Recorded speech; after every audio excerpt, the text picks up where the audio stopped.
Good morning students. आज हम third unit का जो नेक्स्ट कॉन्सेप्ट है रिलेटेड कॉन्सेप्ट ऑफ टीचिंग उसके बारे में बात करेंगे। थर्ड यूनिट में पहले हमने बात की है मीनिंग ऑफ टीचिंग क्या है, उसके बाद कॉन्सेप्ट था लेवल्स ऑफ टीचिंग। लेवल्स में 3 लेवल्स की हमने बात की है, memory, understanding and reflective level. I think यहाँ तक आपने अच्छे से देख लिया होगा। आज का हमारा जो नेक्स्ट कॉन्सेप्ट है वो है रिलेटेड कॉन्सेप्ट ऑफ टीचिंग कि शिक्षण से कौन कौन से प्रत्यय जुड़े हुए हैं। तो जो हमारे सिलेबस में मेनली 4 कॉन्सेप्ट के बारे में बात की गई है। पहला है इंस्ट्रक्शन, इंडोक्ट्रिनेशन, ट्रेनिंग और एक कॉन्सेप्ट कंडीशनिंग। ये 4 कॉन्सेप्ट इसमें मेन रखे गए हैं। इनको रखने का मतलब क्या है, पहले मैं आपको ये डिक्लेयर करता हूँ कि इसका क्या मतलब है। जब हम बात कर रहे थे टीचिंग के बारे में, मीनिंग ऑफ टीचिंग क्या है, तो हमने इस बात को समझा कि एक व्यक्ति के द्वारा दूसरे व्यक्ति को शिक्षा की दिशा की ओर आगे बढ़ाना ही शिक्षण है। और ये शिक्षण का कार्य व्यक्ति के विकास की सहायक क्रिया मानी जाती है। शिक्षण के दौरान एक टीचर लेक्चर मेथड भी यूज़ करता है, शिक्षण की अलग अलग विधियां हैं उनका भी इस्तेमाल करता है। शिक्षण के दौरान टीचर कई बार बच्चों को लैब में भी ले जाते हैं, वहाँ पे जाके कुछ ट्रेनिंग प्रोसेस कंप्लीट करते हैं। शिक्षण में ही कई बार टीचर इंस्ट्रक्शन प्रोवाइड करते हैं कि आपने इस चीज़ को इस तरीके से सीखना है। टीचिंग के दौरान कई चीज़ें ऐसी होती हैं जब टीचर बच्चे के ब्रेन वॉश करके उसमें नए ढंग से चीज़ों को स्थापित करते हैं, इंडोक्ट्रीन करते हैं। और कई बार टीचर कंडीशनिंग के थ्रू भी बच्चों को समझाने सिखाने की कोशिश करते हैं। तो यहाँ पर कहने का मतलब ये है कि टीचिंग जो शिक्षण है ये सब प्रत्यय शिक्षण में ही इंक्लूड होते हैं। इन सब से मिलकर ही कंप्लीट टीचिंग कही जा सकती है। शिक्षण ये जो कॉन्सेप्ट है ये अपने आप में टीचिंग का एक पार्ट है। टीचिंग इनके बिना पूरी नहीं हो सकती।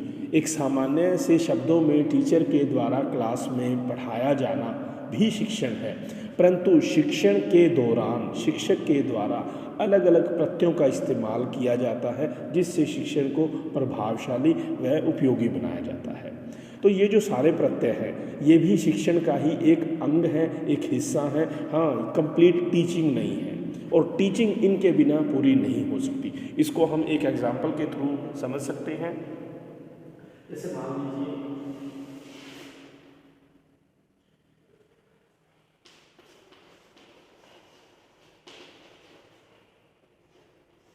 इसको हम टीचिंग मान सकते हैं। It is a complete way of teaching. But जो जिन रिलेटेड कॉन्सेप्ट की हम बात कर रहे हैं उनको हम यहाँ पर अलग अलग समूहों के रूप में रख सकते हैं।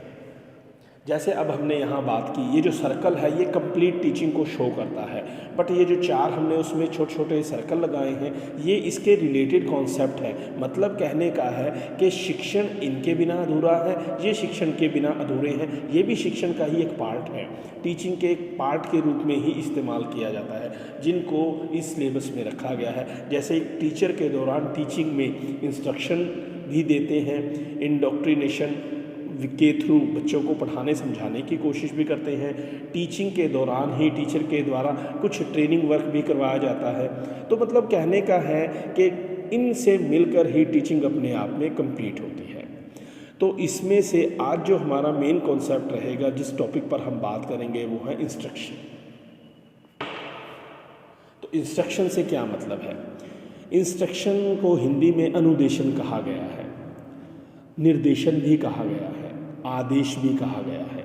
तो इंस्ट्रक्शन को हम अलग अलग शब्दों में कह सकते हैं। अब इसके अर्थ समझने की कोशिश करते हैं। एक टीचर के द्वारा क्लास में पढ़ाने के दौरान जो लेक्चर प्रोवाइड किया जाता है अनुदेशन का एक हिस्सा माना जाता है, उसे भी अनुदेशन कहा जाता है। टीचर के द्वारा क्लास में बच्चों को किसी तरह का जब आदेश दिया जाता है कि आपने ये काम इस तरीके से करना है, उसे भी अनुदेशन कहा गया है। किसी काम को व्यवस्थित सिस्टेमेटिक ढंग से करने की प्रक्रिया को या जो दिशा निर्देश दिए जाते हैं उसे भी अनुदेशन कहा जाता है। तो अनुदेशन को अलग अलग शब्दों में हम डिफाइन कर सकते हैं। अकॉर्डिंग टू अलग अलग साइकोलॉजिस्ट ने इसको अपने अपने शब्दों में वर्णित किया है। अनुदेशन एक कृत्रिम व सीमित प्रक्रिया है जिसमें विशेष कौशल व परामर्श सीमित होता है। अब यहाँ पर कहने का क्या मतलब है? इन्होंने कहा है कि अनुदेशन एक कृत्रिम व सीमित प्रक्रिया है। मतलब कहने का है कि जब अनुदेशन दिया जाएगा उससे पहले क्लासरूम के एनवायरनमेंट को जनरेट किया जाएगा, माहौल तैयार किया जाएगा। एक कृत्रिम प्रक्रिया है, अर्थात इसको देने से पहले ही हर बात के बारे में पहले निर्धारित कर लिया जाएगा कि इस काम को सिस्टम से करने के लिए कौन कौन से दिशा निर्देश दिए जाने हैं जिससे इस काम को पूरा किया जा सके। अब देखिए, फॉर एग्ज़ाम्पल हम बात करते हैं स्कूल में एग्ज़ाम होते हैं, तो एग्ज़ाम के लिए बहुत सी अलग अलग तरह की इंस्ट्रक्शन दी जाती है। बच्चों को उन इंस्ट्रक्शन को फॉलो करना होता है। अगर वो उनको सही तरह से फॉलो करते हैं तभी वो अपने एग्ज़ाम को अच्छे से कंप्लीट कर पाएंगे विद इन द टाइम, और अपने काम को सही ढंग से पूरा कर हो जाएगा उनका। इंस्ट्रक्शन किसी तरह की पूर्ण शिक्षण नहीं है अगर हम मान के चलें, पर हाँ शिक्षण का एक हिस्सा भी अवश्य है। इसी में आर्य शर्मा ने जब इसको डिफाइन किया अपने शब्दों में, तो उन्होंने कहा है कि अनुदेशन जो किसी कार्य को विस्तृत रूप में सूचना प्रदान करने का कार्य करता है। किसी कार्य को विस्तृत रूप में मतलब पूरी तरह से लेबोरेट करके विस्तृत रूप से निर्देशन या सूचना प्रदान करने का काम है कि किसी काम को किस वे से किया जाना है, उसके लिए किस किस तरह से हमें नियमों परिनियमों का पालन करना है। आगे ये भी कहा गया, अनुदेशन वह क्रिया है जो ज्ञान की प्राप्ति में सहायक है।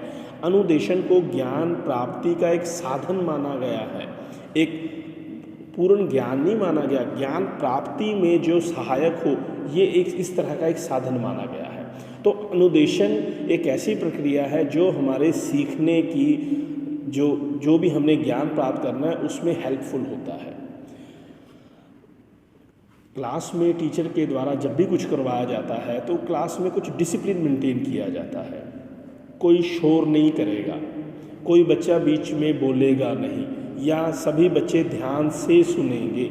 ये इस तरह की जो बातें वो एज ए इंस्ट्रक्शन की तरह होती हैं जिसमें बच्चे को फॉलो करना है और जो समझाया जा रहा है उसको ध्यान से सीखना है। तो हमारी लाइफ में इंस्ट्रक्शन का एक खास महत्व है। हम जब भी कोई काम करते हैं, तो अगर घर में कोई काम कर रहे हैं, बड़ों के द्वारा दिए जाने वाले निर्देशन या इंस्ट्रक्शन है, कहीं स्कूल में पढ़ने गए हैं, वहाँ पे हर एक स्कूल के अपने इंस्ट्रक्शंस हैं जिसको फॉलो करना पड़ता है। कोई ड्राइव करना सीख रहे हैं, कुछ भी सीख रहे हैं, तो we have to follow the instruction in a proper way. और अगर हम इंस्ट्रक्शन को फॉलो करते हैं तो जो काम हम सीखने जा रहे हैं या जिस काम को हम करेंगे या जो बच्चों को सिखाया जाएगा, वो बच्चे वो उस काम को अच्छे से ढंग से सीख पाएंगे और कर पाएंगे। ये इंस्ट्रक्शन का मेन पर्पज़ रहता है। तो टीचिंग के दौरान जो इंस्ट्रक्शन है वो भी अपना अहम रोल प्ले करती है, क्योंकि जैसे कहा गया डेफिनेशन में, शिक्षा की या ज्ञान की प्राप्ति में अहम भूमिका अदा करता है एक साधन के रूप में। तो इसकी कुछ विशेषताएं हैं, जैसे कि यह शिक्षा का एक साधन है, संपूर्ण शिक्षा नहीं। जैसे मैंने आपको पहले बताया कि एक कंप्लीट टीचिंग में इंस्ट्रक्शन है, इंडोक्ट्रिनेशन है, ट्रेनिंग है, ये सब अपना अलग अलग पार्ट प्ले करते हैं। इनसे मिलकर शिक्षण पूर्ण होता है। शिक्षण इनके बिना अधूरा है, ये शिक्षण के बिना, क्योंकि ये ही मिलकर शिक्षण को पूर्ण करने में अपनी अहम भूमिका अदा करते हैं। आगे कहते हैं, यह बोध पर कम बल देता है। इंस्ट्रक्शन में बोध की बजाय मतलब इंटेलेक्चुअल नॉलेज की बजाय इस चीज़ पर बल दिया जाता है कि आपको जो बताया गया है उस चीज़ को आपने रटना है, रट कर ग्रहण करना है, एज इट इज़ रिसीव करना है, या जो बातें बताई गई उनको बिना किसी परिवर्तन के एज इट इज़ फॉलो करना है, तभी आप उस काम को सही ढंग से सीख पाओगे। एग्ज़ाम्पल के तौर पर हम कह सकते हैं, जैसे मान लीजिए आप साइकिल चलाना सीख रहे हैं, कोई बाइक चलाना सीख रहे हैं, तो जो सिखाने वाला है वो आपको कुछ इंस्ट्रक्शन देते हैं, कुछ रोड सेफ्टी के कंसर्न में, कुछ उसको चलाने के कंसर्न में। अगर हम उन इंस्ट्रक्शन को सही से फॉलो करते हैं तो हम अपने काम को, जो चीज़ सीख रहे हैं उसको सही ढंग से करना सीख जाएंगे। अब सिखाना अपनी जगह है, बट जो इंस्ट्रक्शन दी गई हैं उनकी एक अपनी अलग ख़ास अहमियत है। वो दोनों मिलकर ही जब हम उन दोनों चीज़ों को फॉलो करते हैं तभी उस काम को सही और बेहतर ढंग से सीख पाते हैं। इसी में अगर हम इंस्ट्रक्शन को दरकिनार कर देते हैं कि ठीक है छोड़ दें, सीखना ज़रूरी है, इंस्ट्रक्शन को फॉलो करना ज़रूरी नहीं है, तो हम जो चीज़ सीख रहे हैं उसमें आगे चलकर कहीं ना कहीं किसी न किसी समस्या का ज़रूर सामना करना पड़ेगा। नेक्स्ट है, ये एक टीचर सेंटर्ड एक्टिविटी है। इसको अध्यापक केंद्रित कहा गया है कि इसमें सारी जो एक्टिविटीज़ हैं, जो इंस्ट्रक्शन है वो अध्यापक के द्वारा निर्धारित की जाएंगी। क्या करना है, कब करना है, कितना करना है, कैसे करना है। तो इसकी जो overall all in all work है वो टीचर सेंटर्ड रहता है। इसमें लक्ष्य, पाठ्यक्रम और शिक्षण विधियाँ, इसमें जो हमने लक्ष्य रखा है, शिक्षण विधियाँ क्या हैं, पाठ्यक्रम क्या है, ये पूर्व निर्धारित होती हैं, पहले से प्री प्लान्ड होती हैं, सिर्फ उनको हमें फॉरवर्ड करना होता है कि किस वे से किया जाए। नेक्स्ट है, कृत्रिम वातावरण तैयार किया जाता है। इसमें जब इस तरह की कोई इंस्ट्रक्शन दी जाती हैं तो उससे पहले क्लासरूम में एक एनवायरनमेंट क्रिएट किया जाता है जो अपने आप में आर्टिफिशियल वे का होता है। इसमें बालक की स्वतंत्रता की ओर ध्यान नहीं दिया जाता। इसमें बच्चों को सख्ताई से इस तरह के नियमों का या जो इंस्ट्रक्शन दी जाती हैं उनका पालन करने के लिए कहा जाता है। तो इसके साथ ही जहाँ पर इसकी कुछ विशेषताएं हैं, कुछ इसके दोष भी हैं, जैसे कि ये मनोवैज्ञानिक नियमों की अवहेलना करता है। मनोवैज्ञानिक से मतलब क्या है कि इसमें जो सारी बातें हैं वो टीचर को ध्यान में रखकर ही की जानी है। बच्चों की योग्यता, बच्चों की मानसिकता, बच्चे की इच्छा क्या है, रुचि क्या है, करना क्या चाहता है, इन बातों को ध्यान नहीं दिया जाता। जो चीज़ सिखाई जानी है वो टीचर ही डिसाइड करेगा बच्चों को क्या सिखाया जाना है। तो इसमें जो ज्ञान दिया जाता है वो एक तरह से, ज्ञान से मतलब क्या है, जो इंस्ट्रक्शन दी जाती हैं फॉलो करने के लिए वो एक तरह से ज़बरदस्ती बच्चों को काम करने की आदत डालने के समान है। इसलिए इसके कुछ दोष भी माने गए हैं। पर हाँ, ये बात अवश्य है कि शिक्षण को पूर्ण करने में, शिक्षण की प्रक्रिया को पूरा करने में इंस्ट्रक्शन अपना मेन रोल प्ले करती है।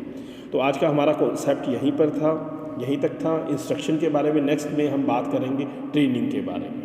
तो ये चारों जब हम कर लेंगे तभी समझ पाएंगे कि टीचिंग इन सब से मिलकर ही पूरी होती है। इनके अलावा भी बहुत से ऐसे एस्पेक्ट हैं जो इसमें इंक्लूड होते हैं, बट जैसे हमारे सिलेबस में 4 मेन कॉन्सेप्ट्स के बारे में बात की गई है, हम इनके बारे में ही बात